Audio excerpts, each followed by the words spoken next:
Good evening, ladies and gentlemen. A very warm welcome to all of you.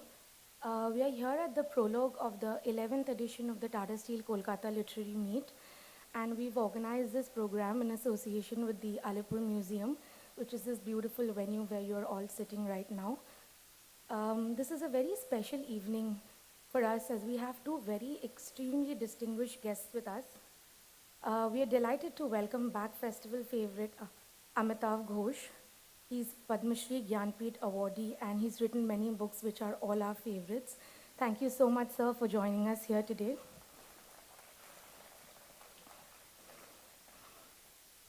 We are also very excited to welcome a physician, biologist, and Pulitzer Prize-winning author, Siddhartha Mukherjee. This will be the first launch of his book, Song of the Cell in India. Thank you so much, sir, for joining us in Kolkata today. I would now like to invite Shri Devashish Sen, who is the chairman of HIDCO, to say a few words.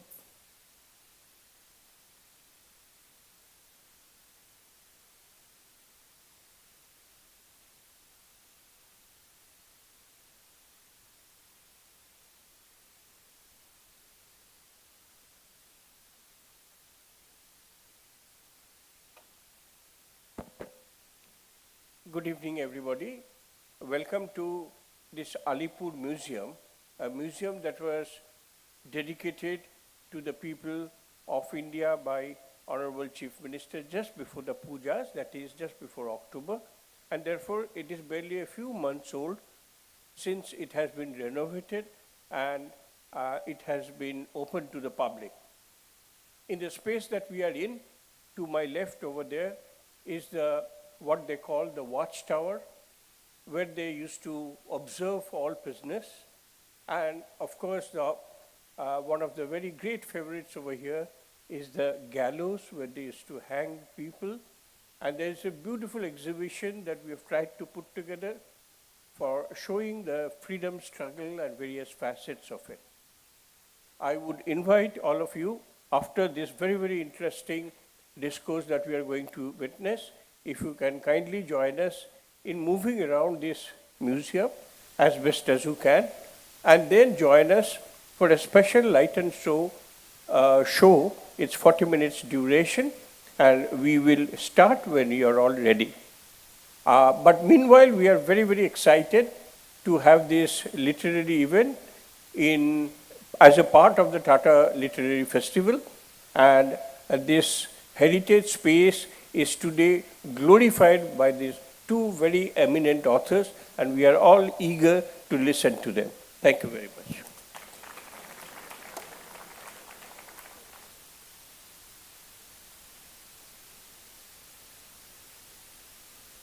I would now like to invite both our guests on stage, please, so we may do an unveiling of the book and then we'll head into the conversation.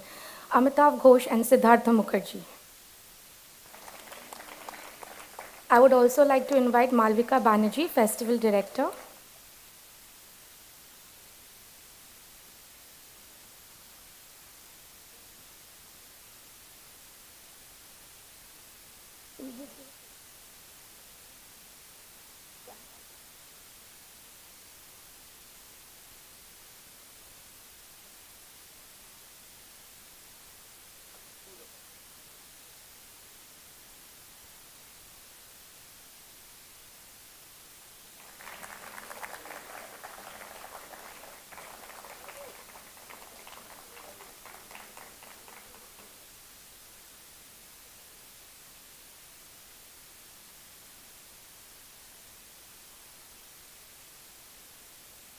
A small token of appreciation from Mr. Devashish Sen.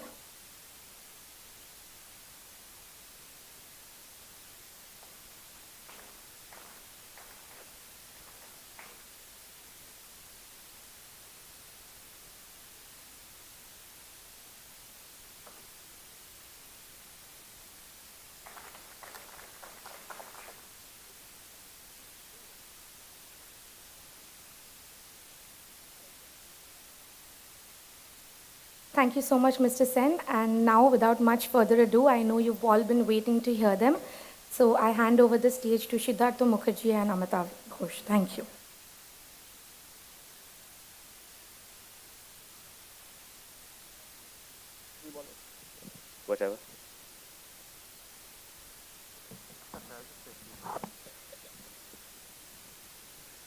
It's a really great pleasure to be here today in this amazing venue.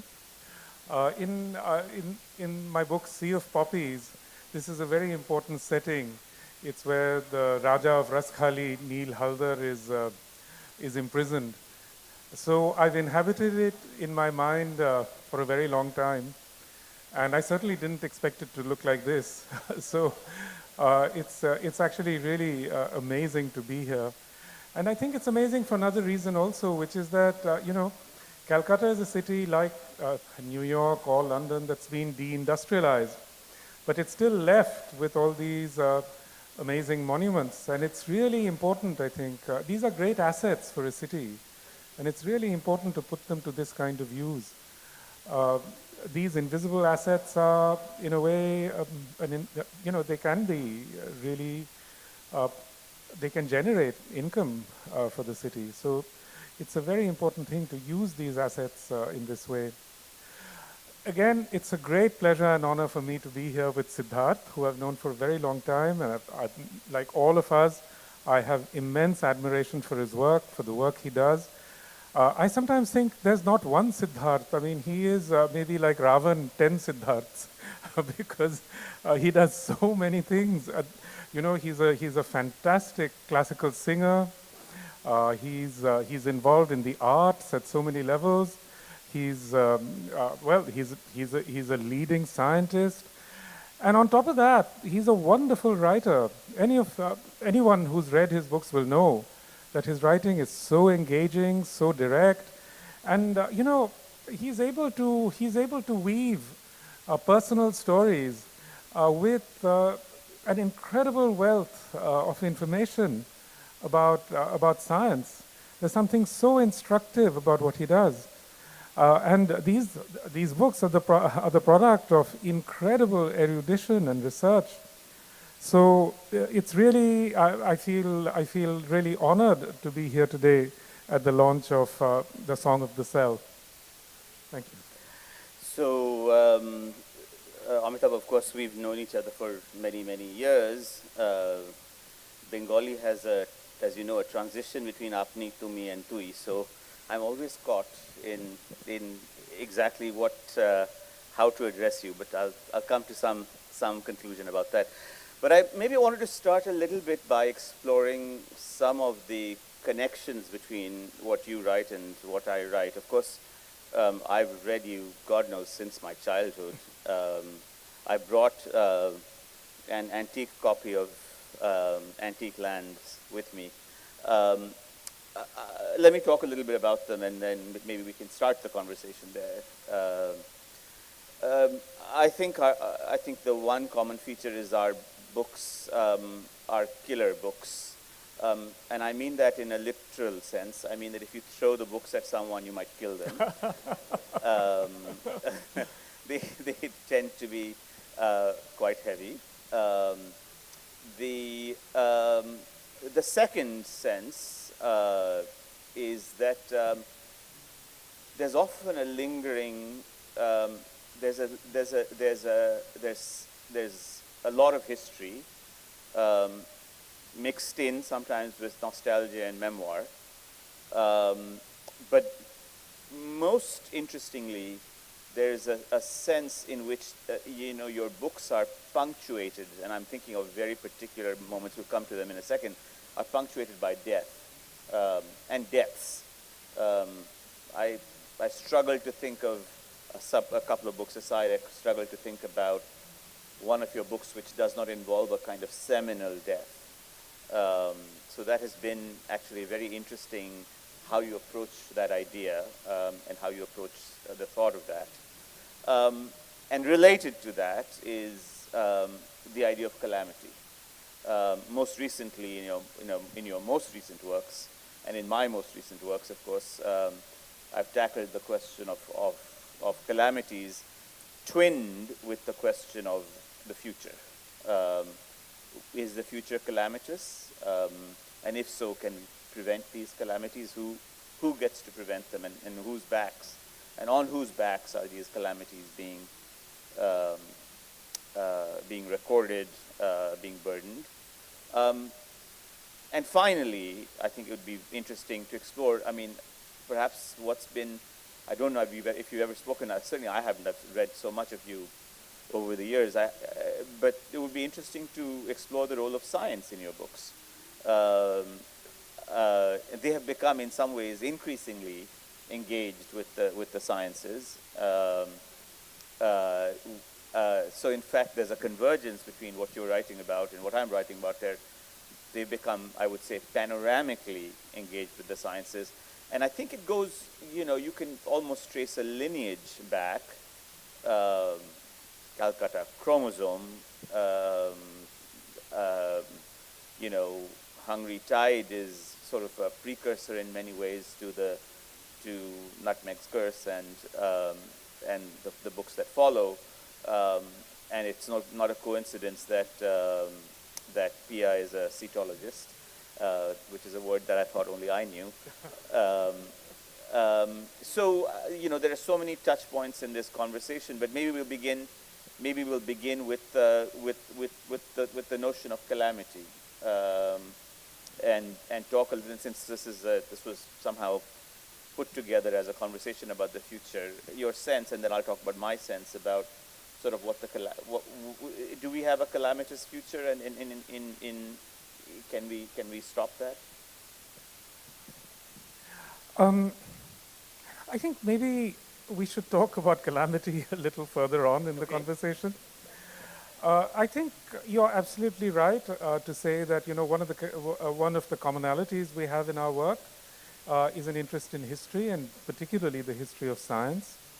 And I really thought your chapter on vaccination was so extraordinary here. I mean, vaccination is always presented to us as a sort of Western invention, but in fact, as you've described, it really started in China, comes on to India, to the Arab world, and then Lady Mary Montagu. Yeah, Lady Mary Montagu. So she transmits it. And then it's taken to America via Mary Montagu, and then, Benjamin Franklin adopts it. But, I think that some of the lingering suspicion of vaccinations and the anti-vaxxing and anti-science attitudes really come from xenophobia, because those people actually know that this is not a Western technology. Do you think that's possible? That's an interesting question. I think that the anti-vaxxer movement in the United States, at least, and we can talk about I think they're actually different anti-vaxxer movements across the world, and they converge, but they come from very different strands. The anti-vaxxer movement in the United States comes from a libertarian stand. It comes from the idea that the body cannot be and should not be violated, and freedoms, as they say, the famous story of your freedom to move your umbrella ends where my body begins. I think that's where there's a very strong libertarian streak that drives the anti-vaxxer movement in the United States.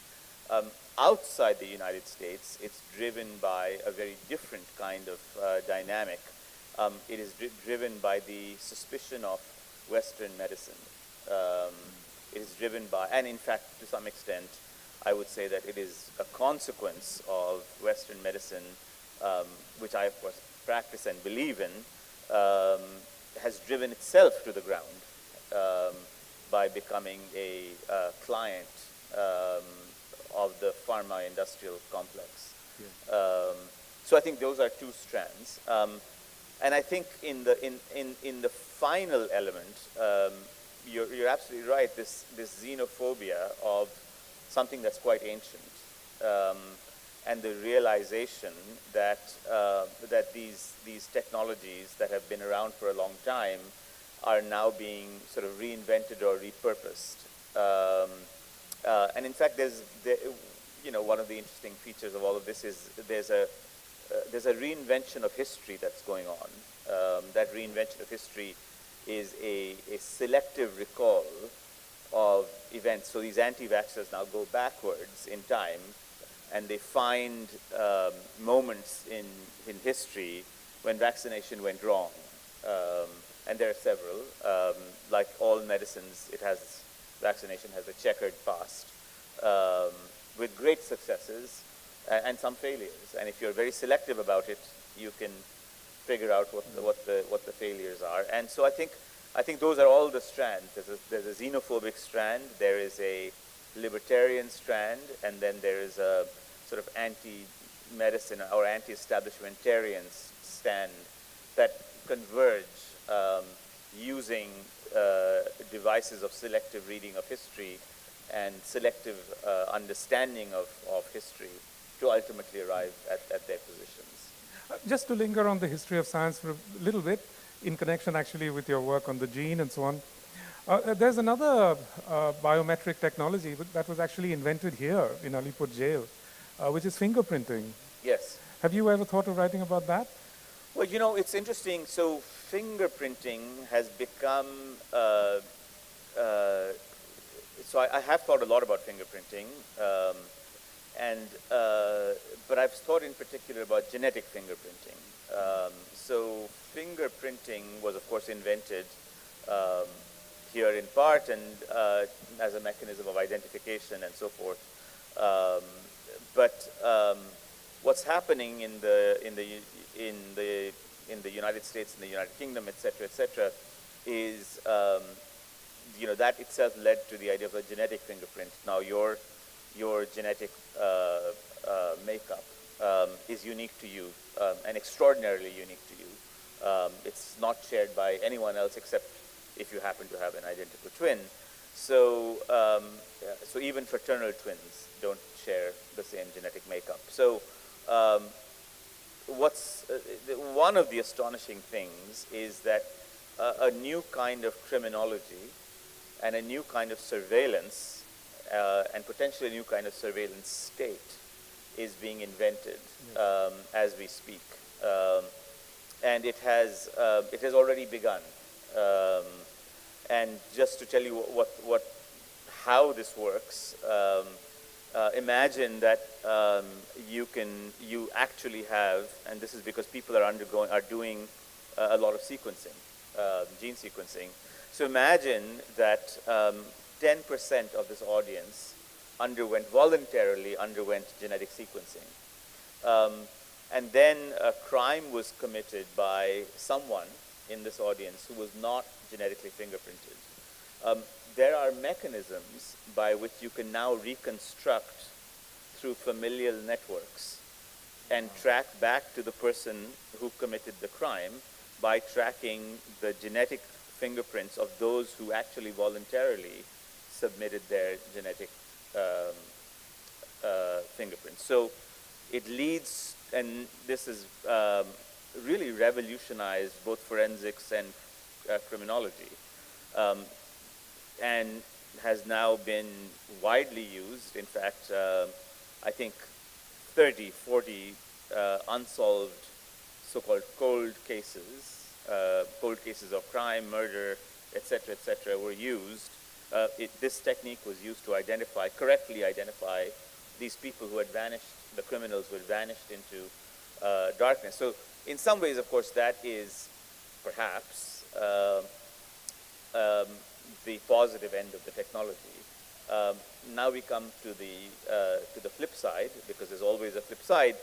This same surveillance, if you just turn the coin, can be used to identify migrants, can be used to fingerprint or finger type genetically people who are political victims, people who are dissidents, and so you can very quickly see how the tools used in one end can become converted into tools of a completely different kind.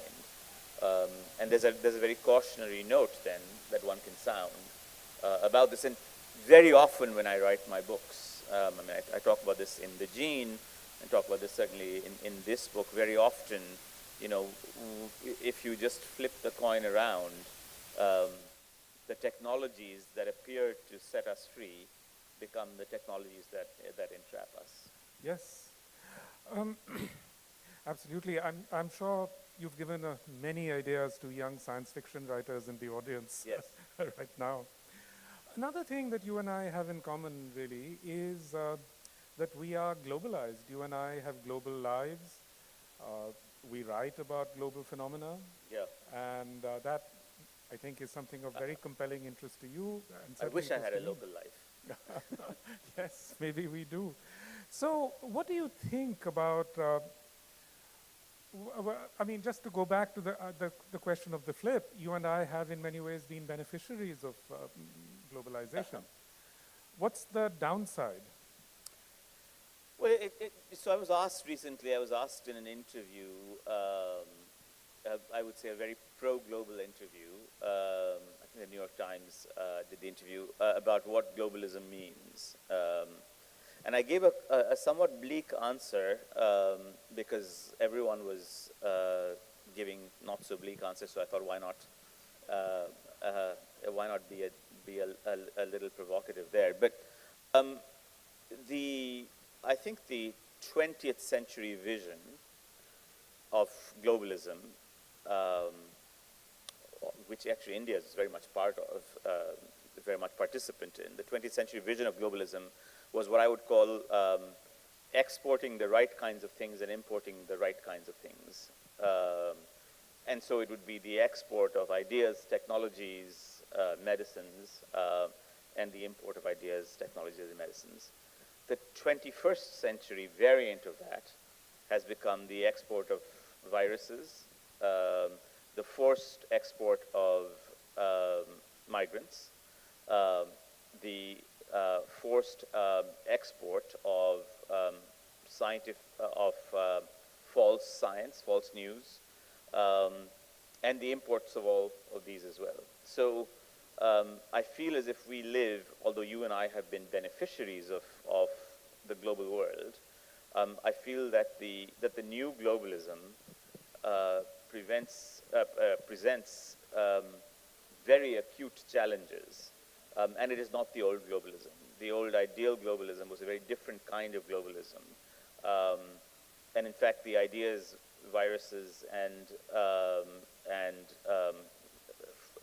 falsities that we are readily importing and exporting, the porosity of the borders that has appeared since then, present an enormous challenge, I think, to the 19th and 20th century visions of globalism. And of course, you yourself have written about this in more depth in the sense of writing about climate as one of them. Climate is a global phenomenon, obviously. What happens in, uh, uh, you know, Delhi will happen in Dallas in some way or the other, whether it be through actual movement of climate or whether it be through forced movement of populations. Um, and there are particular extraordinarily vulnerable communities about which you've written very much, island communities, Bangladesh and other places to some extent in Kolkata itself.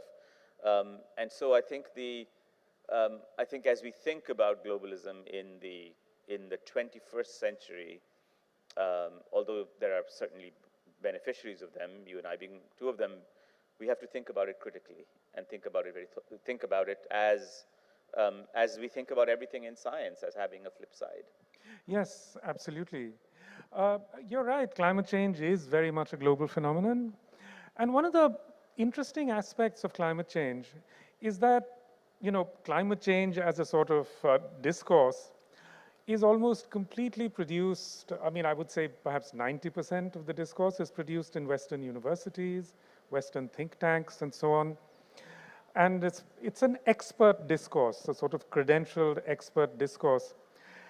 And I think one of the curious things, which also links that with the COVID pandemic, uh, you know, something that surfaced very powerfully in this COVID pandemic is skepticism of expertise. Yes. And it was often a sort of justified skepticism, you know. So we were told, for example, that Sweden, which followed this different path, would collapse and they would face COVID apocalypse, and that didn't happen, you know. So What do you think of that? I mean, are we right? Are they right, the naysayers, to be skeptical of expertise to some degree? So I'll make two comments on that. One, I'll make a meta comment and then talk a little bit particularly about what I write about COVID in this book. So I wrote, as you remember, I wrote 4 or 5, to me, seminally important to my own work pieces for the New Yorker, and then some of them are condensed in this book around COVID. So expertise, the demystification of expertise is something that you and I share in common. You know, you know, particularly in your newer projects, but certainly going all the way back to Circle of Reason and the idea of who's an expert and why are they an expert, and your capacity to explain, to bring to for lack of a better word, the lay readership. And of course, that's something that's a mission that's very close to my own heart, because, you know, my books are called Cell, Gene, and Emperor Maladies, attempts to demystify cancer, cell biology, and genetics. So that's one thing we can come back to, this, you know, demystification of expertise. But the question you're asking is a very provocative and important one, which is, should we trust the experts or not? And there lies, I think, the extraordinary question about what science is and what science does. Science is a system of knowledge, and the emphasis is on people think the emphasis should be on knowledge, but in fact the emphasis should be on system, because it has a mechanism, several mechanisms, by which it understands or attempts to understand, and sometimes corrects and attempts to self-correct. And this was the misapprehension of expertise. So I go back to the famous quote, sometimes apocryphally attributed to Keynes, which is, when facts change, I change my mind, what do you do? Science, when it's done correctly, and there is a correct way to do it, and again, that's why I emphasize the word system as opposed to knowledge, it's a system to obtain knowledge. That system, the advantage of that system is that it has an inbuilt capacity, when it's working correctly, to self-correct. Its predictive value depends on the capacity to reevaluate as new data enters the discourse. And the forces of anti-science have, I think, rapidly exploited the idea that you get to knowledge and correctness, truth, directly, that there's a shortcut, and it is sort of a God-given, or, you know, it obtains mysterious powers beyond itself, and lost track of the idea that it is the system which needs to be given its appropriate due. So I'll just expand a little bit on this idea. You can imagine the COVID pandemic as having an x-axis and a y-axis. The x-axis being time, and the y-axis being, let's say, the number of deaths or how any country fared. Now, if you shrink the x-axis to the period between December 2020 and January 2021, you'll see Sweden doing terribly.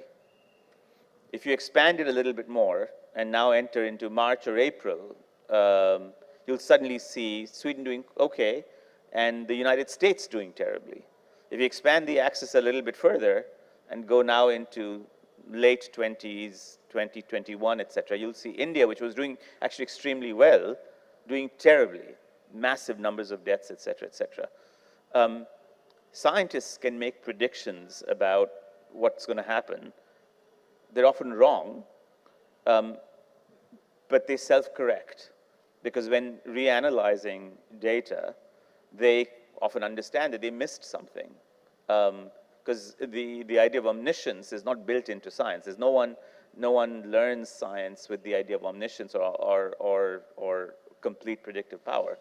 And it's only through retrospective thinking that this process iterates and corrects itself. And this is true of climate change as well. If you were to shrink the axis, you'd all of a sudden say, well, there's no climate change. There was a storm in Dallas, but there have been storms in Dallas, 20 years ago.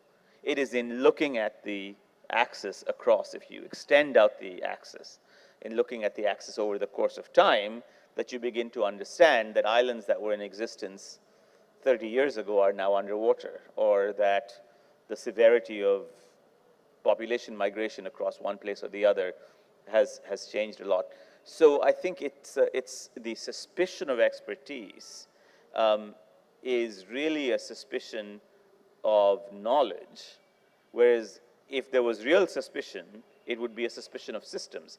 So in other words, if the anti-science universe would direct their animosity, and really critical animosity, towards a suspicion of the system, that would actually be a constructive criticism. That would be very constructive for science. We would actually, not just as scientists, we would as human beings learn more about ourselves. We'd learn more about our critical thinking. We'd learn how to deal with pandemics in the future. We'd learn about, so if the criticism was directed at the mechanism by which we acquire knowledge, as opposed to the bits of knowledge itself, if it was directed against what I would call form as opposed to information, I think we would be much, much deeply enriched. And so when I talk to broader audiences, and there's a lot of, they vary, there's pro-science, anti-science, et cetera, I always make a sort of plea, which is to say, if you're going to launch a critique, it's one thing to launch a critique about information, because information changes. It is a much more beneficial, much more heuristically important to launch a critique of systems, methods, et cetera, because that allows us to self-correct more efficiently. I'm sorry for such a long answer. Yeah, the problem with that for me is that I think, one's thinking of science as a sort of, how shall I say, as something that's in its own box. And whereas if you look at, say, for example, the systems of expertise around medicine in the US, what's very striking to me is that, I think we'll all agree that the FDA and the CDC failed perhaps catastrophically during this, certainly during COVID. But actually, the seeds for that were laid way back, in 2005, 2006, or even earlier in the early 1990s, when the CDC okayed opioids, opiates, prescription opioids. And at that time, the entire process was so completely corrupted. It was completely taken over by Sackler Pharmaceuticals. Lovely book about it, by the way. Yes, many lovely books. So, that's the thing that makes me think that when we think of, say, science in relation to the other thing that we want to talk about, which is catastrophe, it's not just going to be about science. I mean, at this particular moment, it's the ways in which certain kinds of corruption, certain forms of distortion within the body politic have also invaded our systems in such a way that it's really hard, to take a, how shall I say, a rosy-eyed view. Right. Well, I mean, so we will enter, now that you've come around here, we will enter the calamity conversation. But before that, I also think that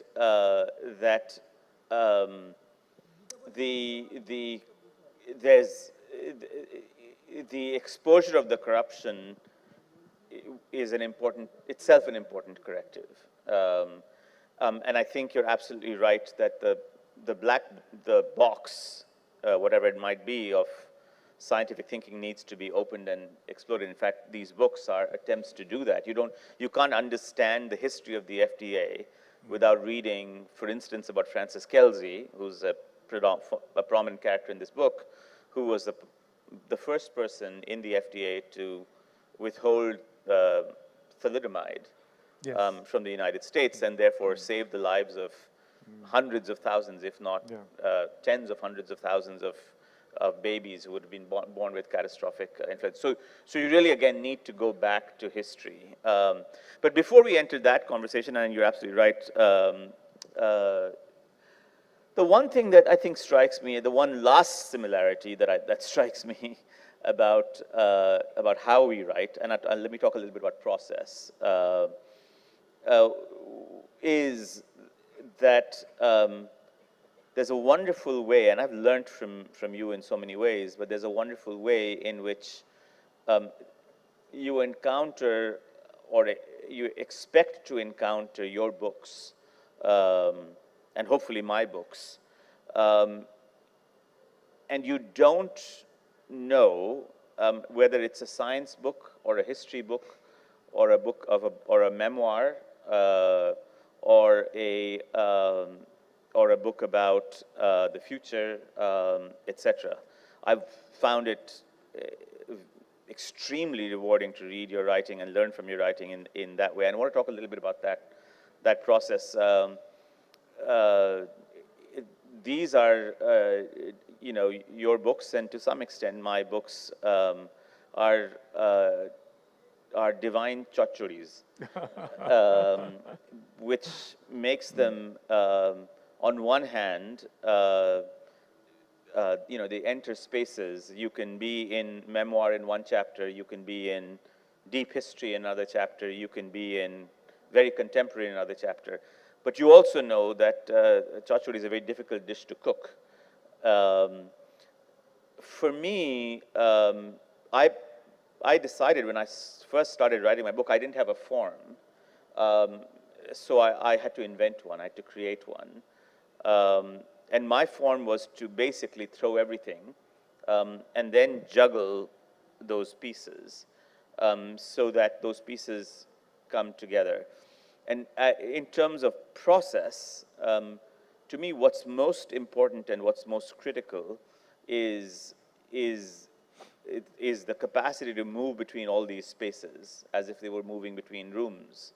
And the most difficult thing in a room is actually the doorway. The doorway is the most invisible part of the room, but to make it invisible, you have to do the most amount of work. It is the jod between the seams between individual pieces, as you might call them, rooms, chapters, etc., which actually hold the book together. But the minute they become visible, the magician's hand is gone. The invisible hand is gone because now they've become visible. So I find them both exciting and extraordinarily laborious. I work on those the hardest. Sometimes people say the pencil is the greatest piece of technology because you don't know it's a piece of technology. So I wonder about, I just want, before we enter some content discussion, I wanted to ask you a little bit about your process. How did you come about it? What made you come about it? And especially in the newer books, but certainly going back to going back to the first book, where again there is this sort of seamless structuring of narrative, which seems to move between spaces. And how did you come about that process? Was it natural? Is it hard for you? Is it, how did it happen?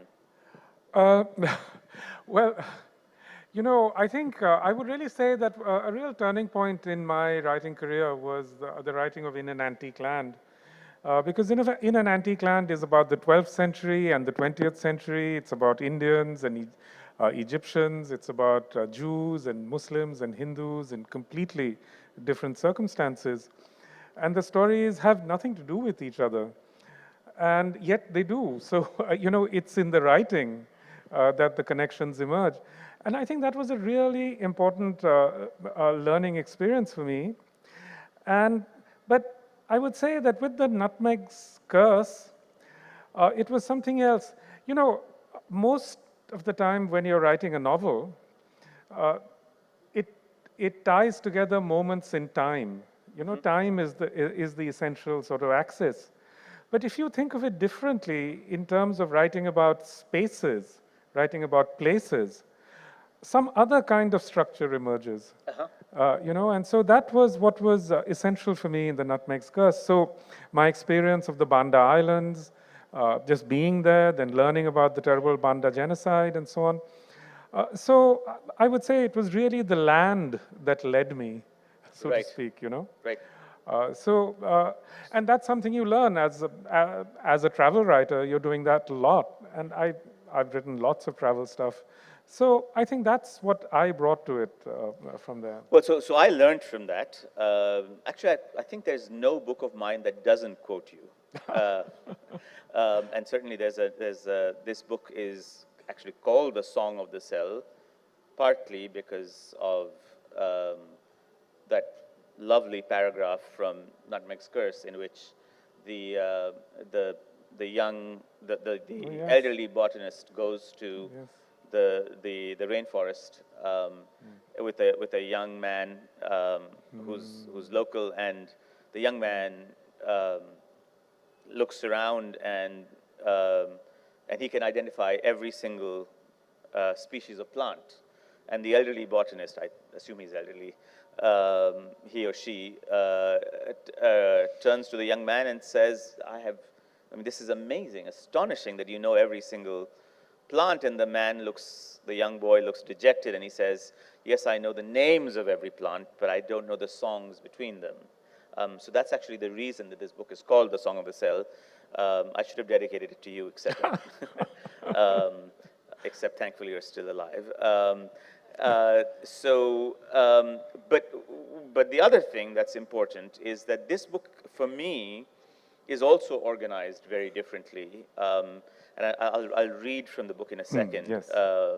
This book is organized very differently because, you know, when you write a book, traditionally when you write a book, which is, even if you incorporate vast amounts of memoir and history and so forth, you have a sense that time is your friend. It's an old phrase in writing nonfiction, and certainly writing fiction, is to make time your friend, because it'll lead you, you know, there's a straight arrow that points, a book has a beginning and an end, and you begin at the beginning, you end at the end.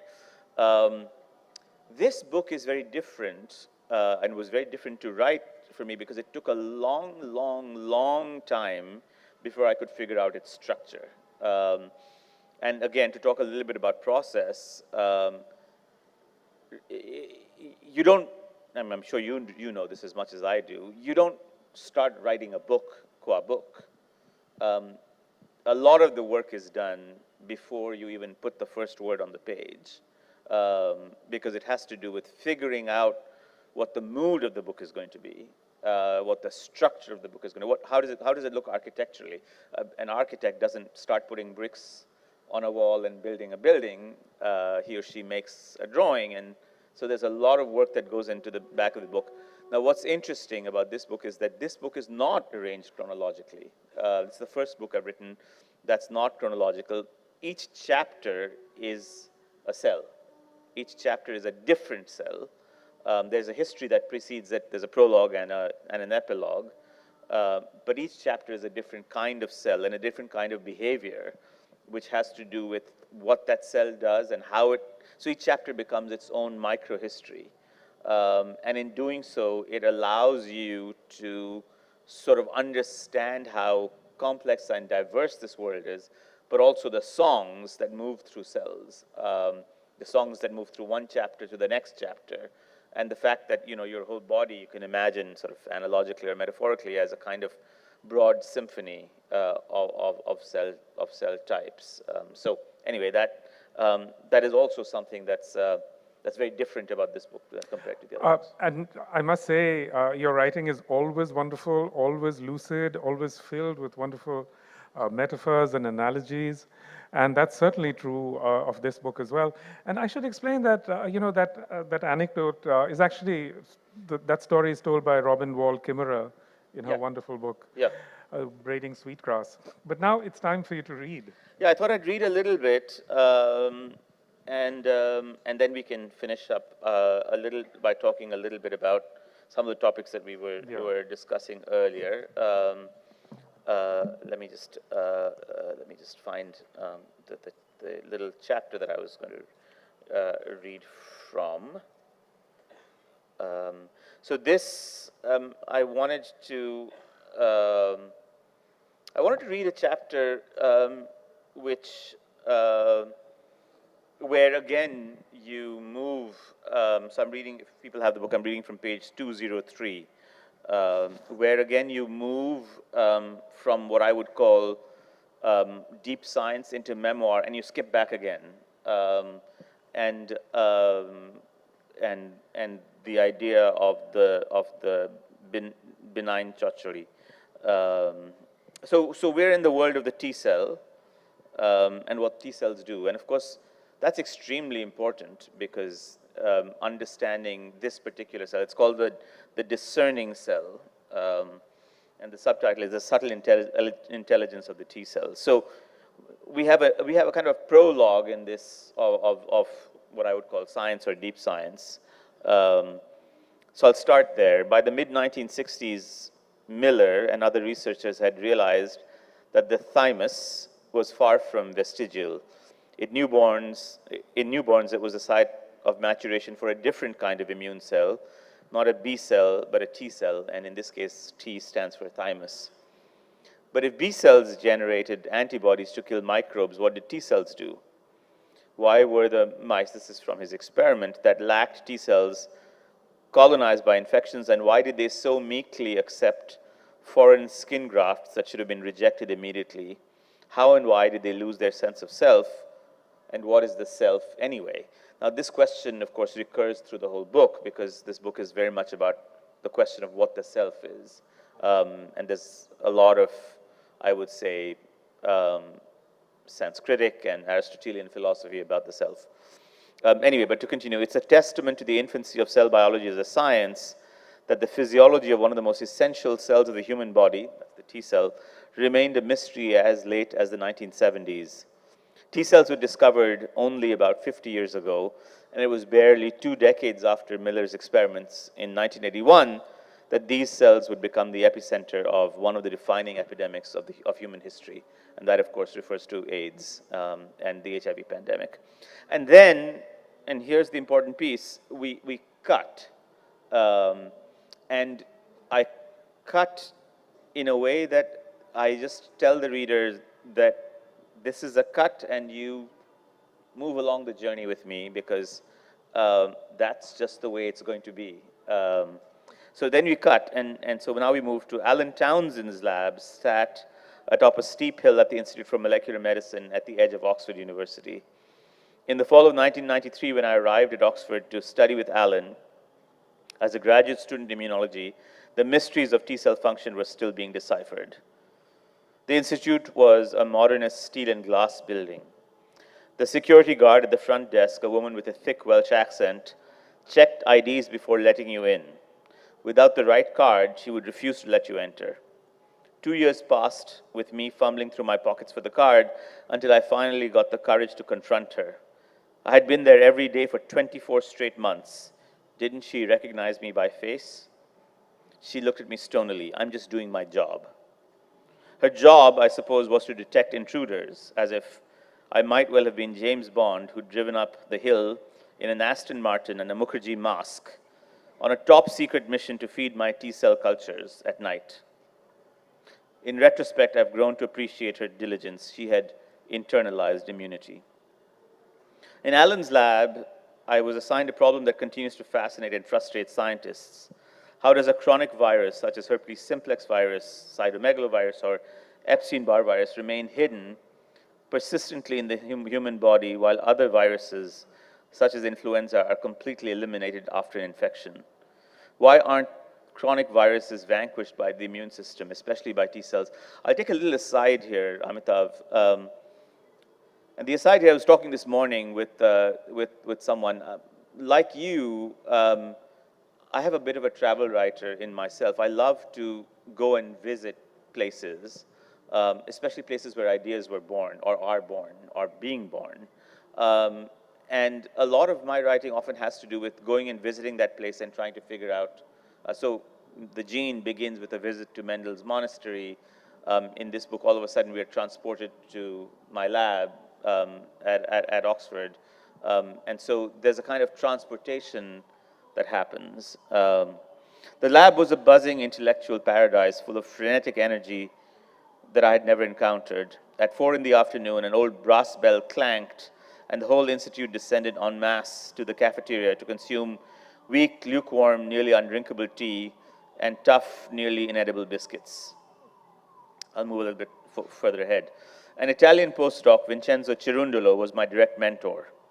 Cerundolo, known as Enzo, was short, garrulous, and effervescent. Yet during my first weeks in the lab, he ignored me entirely. He rushed around the lab, navigating past me as if I was some irritating piece of lab equipment that someone had offloaded in the wrong place.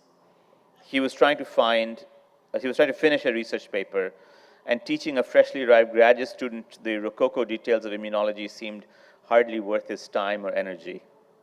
One aspect of Enzo's project involved manufacturing viruses to infect mouse and human cells. The virus was designed to deliver genes into human cells so that Enzo could test the gene's functions. To expand the virus, that is to make more viral particles, you had to infect a layer of cells, and then you extracted the virus by placing the whole culture in a tube and freezing and thawing it exactly 3 times. It was a procedure that required precision and patience. Without freezing and thawing, you could not release the viral particles, but if you overdid the process, you might kill the virus entirely. One morning, soon after I'd arrived in the lab, I found Enzo fussing over one such tube. A research technician, also Italian, had made a viral prep for him, but she had left for a vacation, and Enzo had no idea whether the virus had been extracted or whether the tube had been left without the viral extraction. It was a tense moment. A low viral count and the whole experiment, critical to his paper, would go down the drain. He cussed in Italian under his breath, cavolo. I asked him whether I could look at the tube, and he handed it to me. On its bottom, in barely visible ink, I saw that the technician had scribbled the letters CS, CS, CS. What's the word for freeze in Italian? I asked him. Congelare, Enzo replied. And for thaw, scongelare. So that's what the technician had written, freeze, thaw, freeze, thaw, freeze, thaw, except in a kind of Italian Morse code, CS, CS, CS, 3 times each. Enzo regarded me sharply. Perhaps I wasn't a waste of time after all. He finished his experiment and then asked me if I wanted a coffee. He made 2 cups. Something had thawed between us. We became friends. He taught me virology, cell culture, T-cell biology, Italian slang, and the secret to making a good bolognese. I would bike uphill every morning through the incessant rain to work with him and bike down every evening in the rain again. I came and went as I pleased, sometimes up and down the hill at midnight while my experiments cooked in the laboratory incubators. My inner world was suffused by thoughts about T-cells and their interactions with chronic viruses. I would think and rethink my experiments as I biked downhill, running through the data in my head, imagining the life of a virus inside a cell. To understand T-cell virology, learn to think like a virus, Enzo told me. And so I did. I would become Epstein-Barr virus one afternoon and herpes the next. The latter involved having some sense of humor. Even after I left Oxford, Enzo and I continued to collaborate, publishing papers together. He sent me vials of cells for my experiments in the kitchen. I sent him recipes from my mother for his experiments in the lab. And I sent him recipes from my mother for his experiments in the kitchen. We met at seminars across the globe, each time resuming our conversation as if we'd never left off from the last one. Our interests had shifted almost simultaneously from immunology to cancer and finally to the immunology of cancer. Over the decades, I matured from a mentee to a colleague and friend, but I could never make an espresso that he found satisfactory. I tried once and he spat it out. It was, as Wolfgang Pauli might have put it, so bad that it wasn't even wrong. In early 2019, I learned that Enzo had been diagnosed with advanced lung cancer. The news of his illness numbed me with shock. I couldn't bring myself to call him for days. A week passed, perhaps 2, until I finally dialed his number from New York. He picked up immediately. He was matter-of-fact about his condition. Perhaps Those T cells whose inner mysteries he had spent his life uncovering would find a way to fight his cancer. As Alan Townsend wrote about Enzo, one hears the phrase, fight with cancer, but this description is a pale shadow of the intense personal, grinding immunological battle he waged with the rebellious cells that challenged him. He grappled and wrestled with every resource he could muster at home and from around the world, employing every bit of his knowledge and experience. He did this unperturbed, never missing a seminar, always available to his students and colleagues. It was a demonstration of supreme courage. In 2020, a few weeks before I was about to visit Oxford to deliver a talk, I found out that Enzo had died. I canceled my trip. That evening, I sat in the lab silently, recalling my mentor, my Bolognese instructor, my friend, holding back the memories until they had hardened. I felt dazed, desiccated, congealed in gloom. It was only then, hours later, that the grief burst inside me in wave upon liquid wave. Congelare, scongelare. So anyway, I hope I've learned something from you in mixing up things and making and moving between rooms, sometimes funny, sometimes sad. I mean, you're a master at mixing all those threads. So I don't think you need to learn from anyone.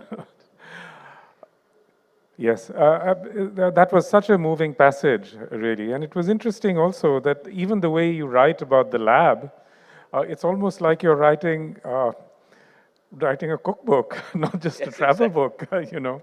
Right. So that's a really wonderful that's a really wonderful way, you know, to organize a book. Are we going to have a Q&A or should we? Ah, sure. 5 minutes, okay. So I guess we have to come back to the. No, I actually really wanted to ask you about something else.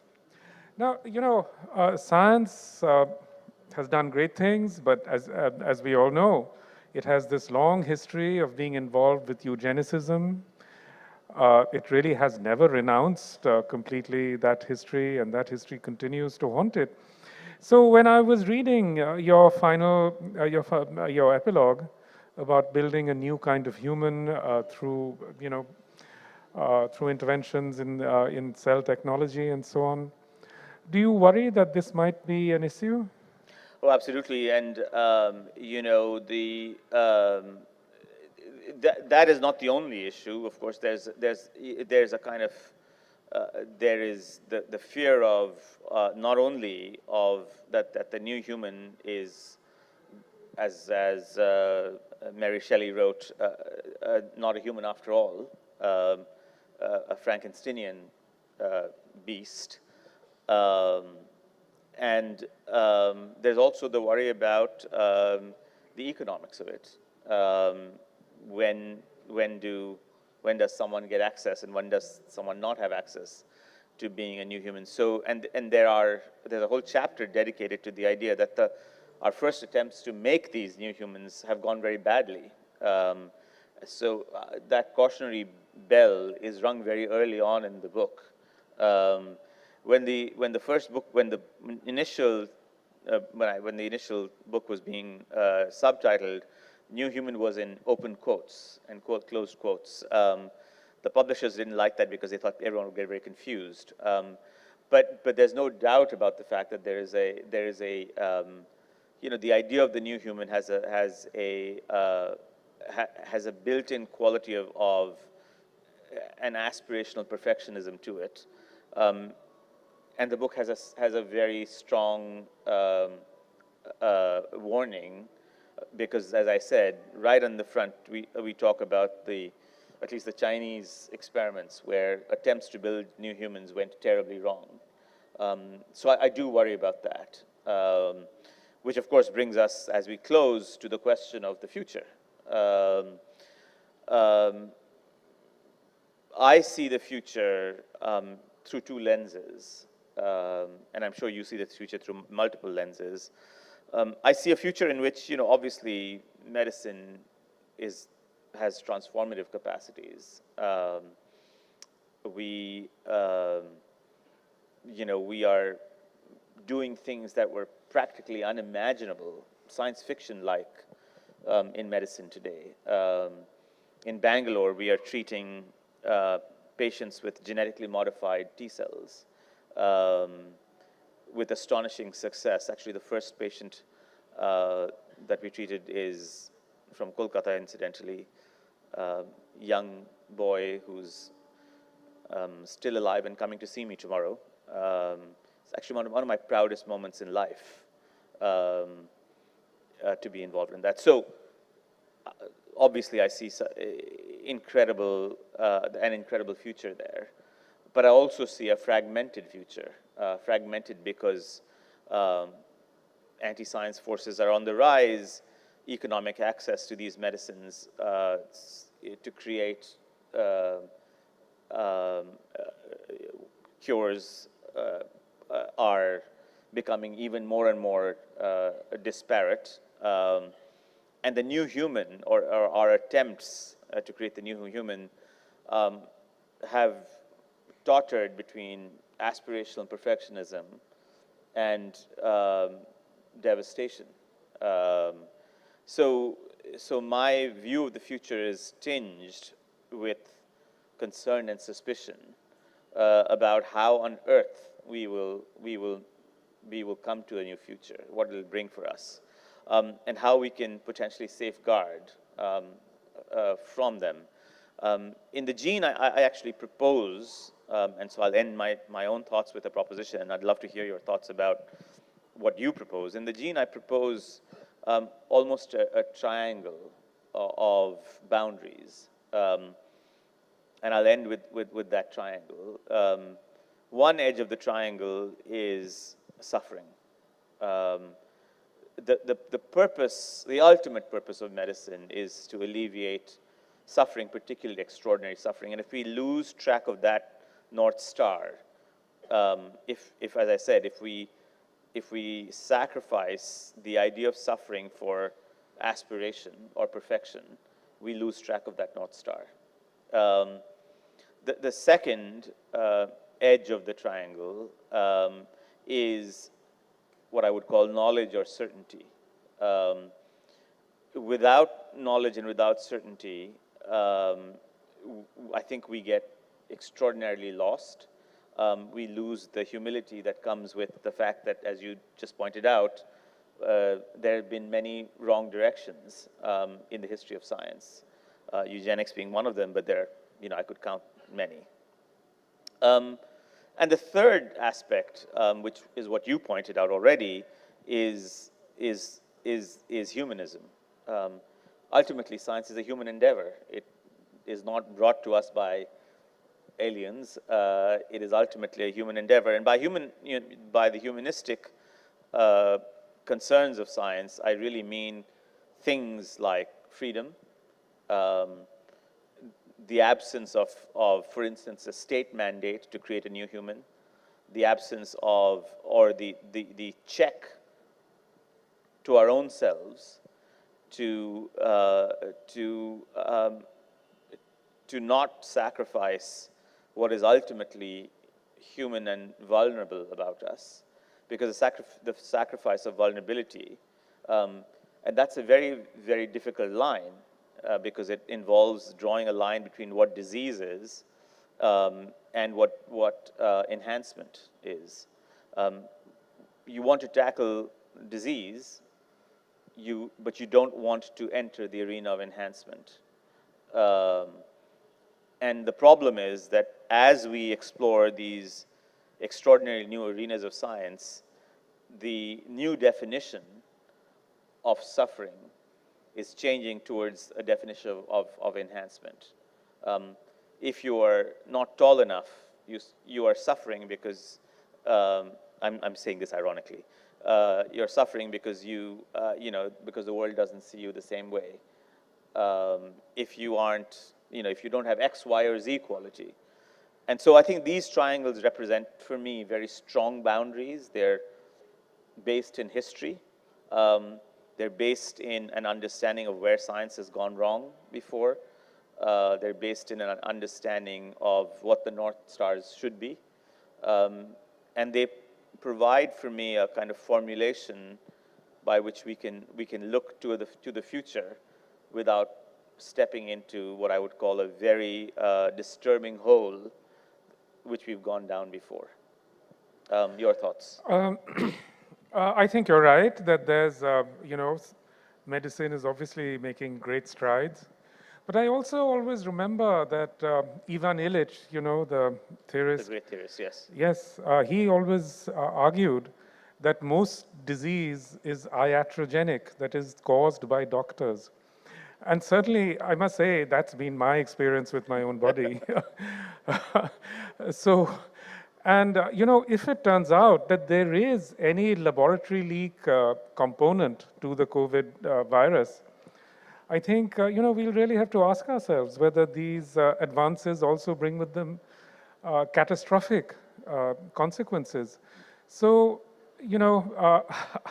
I don't know. I think these are miraculous things that are happening at some level, but equally they're capable of causing incredible disruption, catastrophe. So,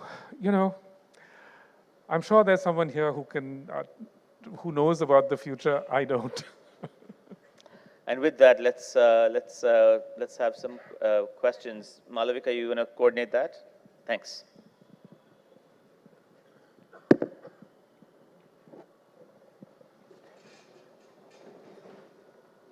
By the way, while Malavika is coming up, I can't fail to note that that you were among the first to ring this bell of with the circle of reason. So it in some ways become full circle to the circle of reason. Yeah, I mean, circle of reason, a lot of it is about this obsession with hygiene. With hygiene, right? And now we discover that, in fact, that obsession with hygiene has led to a proliferation of autoimmune diseases. And proliferation of drug-resistant bacteria. That's right, yeah. It's very hard to come in after such a wonderful conversation, but I'm sure the audience is milling with questions. So if you could just raise your hand, a mic will reach you. Malavika, I have one question and answer policy, and I'm sorry to impose it on you. I'm sorry. I like questions which alternate between male, female, and other. Because I tend to think that men hog the mic. So if that's okay. Yeah, that's absolutely fine. We try the same technique. We'll try. Let's go with that. So should we start with this there's this gentleman in a checked shirt. Yes, there's one on this side. Thank you. Both of you talked about how the definition of what is healthy and what is diseased has changed over the years. So like the boundaries of that has changed, and now we like go beyond just curing suffering to like enhancing the human body. And in some sense, like when you talked about how in the past, like when we criticize science, we should not criticize the knowledge itself, but the methods in which we arrange it. But you also said that there's a correct What's way. your question, sir? Okay, we know what they said. There's a correct way of doing it, but do you think there is like any way we can actually come to a conclusion about whether there is a correct way to arrange our knowledge, a correct way to understand what we figure out and to present it in a certain way? Well, I think there are a couple of correct ways. I mean, I think that the nature of scientific method was established in the 16th century, maybe even in the 15th century. Some would argue that the nature of scientific method was long predated that. There's certainly Indian and other texts, Arabic texts, which both Amitav and I are familiar with, which lay out the nature of the scientific method. What's interesting about the nature of the scientific method is that it is neutral it's neutral to many things. It is in fact neutral to outcome, it is neutral to pressure, it's neutral to certain kinds of corruption. Uh, I think a return to some of those original understandings of what the scientific method. I would love again to read, for instance, a renewed variant of Popper, um, to to rethink the idea of the method in the context of what I would call the new sciences, which would include climate, economic change, geographies, certainly some medicine. Because I think that's, the original texts were written with physics in mind, whereas, of course, science has changed, and in another book I talked about the fact that biology doesn't have laws in the same sense that physics has laws. So and medicine certainly does not. I have a book called The Laws of Medicine, which is exactly about this idea. And so I think I would love to read someone who's, I mean, lots of people have written about it in more academic journals and contexts, but I'd love to read a renewed attempt to find method in the realm of the complex sciences, such as the ones I talked about. I suspect that finding neutrality in those will be much more difficult, and finding them incorruptible will be much more difficult. So that's why I think it's an incredible challenge. Maybe you should write one. Okay, yeah. So there's a lady right here. Good evening, sir and sirs. I'm Solanki Mitra actually, and I have done my postgrad in data science, and I currently work with artificial intelligence in neurological sciences. So right now I'm working on precision medicine. You might be knowing that because it's optimizing the efficiency of detection and prevention of certain diseases and also curing it. And so my question to you is, I wrote it down, will the future of precision medicine will actually, do you think, will bridge the gap between research labs and the clinics? So the answer is, I should hope so. I actually wrote a piece in the New York Times magazine about precision medicine. I think precision medicine, the idea that every individual has, or every individual disease has its individual cure. By the way, an idea that is present in ancient Sanskrit texts is something that is something that's being brought alive right now. I think that the definition of precision medicine is too narrow. I think precision medicine, as we move forward, will involve elements in which we, for instance, use many more tools than we have, than we are currently using. Many more tools at our disposal, including AI, including other mechanisms by which we really understand precision medicine and deliver it more ably to people. So that's the quick answer to your question. But may I ask Amitav a question? Amitav, is there, just to extend that idea, can you imagine a precision climate science in which a particular problem which affects a particular environment, an island, has a very particular solution? And if so, if there is such a science, is there something, is there a directionality towards it? Or are we still in a pre-precision phase where we have to tackle some broad universals before we get into some precision? That's way above my pay grade. I'm not a solutions guy. I don't see many solutions around, and I certainly don't see many precision solutions to island sinking and so on. Right. So you think that there are some more general principles or ideas that need to be solved long before we come to. Yeah, long before we come to some of that. Okay. We have time for one more question, so let's go to that side, and there's that lady there. Yes, right next to you, yes. Hi, my question is on a much lighter note, I'm guessing, after the discussions here.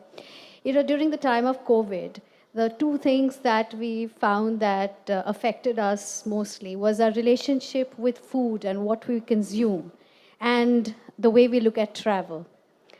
And in the course of the discussion today, and much of what you've written, travel and food, it's such an important part of what you write as well, and part of your work as well. So could you tell me, could you just share your thoughts on this? How it has affected us, and do we now, we talk about revenge eating and revenge traveling and revenge everything. So as coming from where you are, how do you view this, and what is your take on it? Well, look, we're Bengalis. Yes. What do you expect us to write about? Yeah, travel or food or travel and food or just the Kundu special. I think, we are out of time since both authors will also be signing books. As you said, you're Bengali, so even your art of writing becomes a chorchuri. So may you continue to, both of you could make wonderful chorchuris, or the other metaphor you used of building a house with many rooms which one can roam seamlessly in. We as readers love that experience. So thank you, gentlemen, for a wonderful session. And I'd like to thank our hosts for the day, Alipore Museum, and to Mr. Sen for readily giving us use of this beautiful space. So yes, the book is called Song of the Cell, and we are in the middle of a historic site which has many cells of a slightly more dire variety. And I couldn't think of a more beautiful venue. It came to us serendipitously, and I think we all are very happy to be here and hope we are back at some point.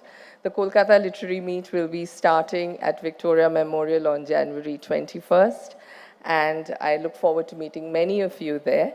Amitav will be back on the 25th and the 26th.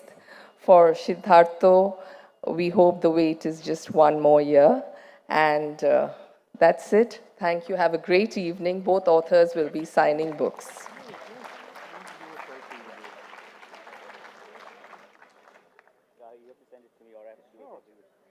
I was about to say no selfies because only signing books is allowed, but clearly there are people who are flouting it right now. That was great. That was wonderful. So please buy your books at the back, and they will both be signing at separate posts.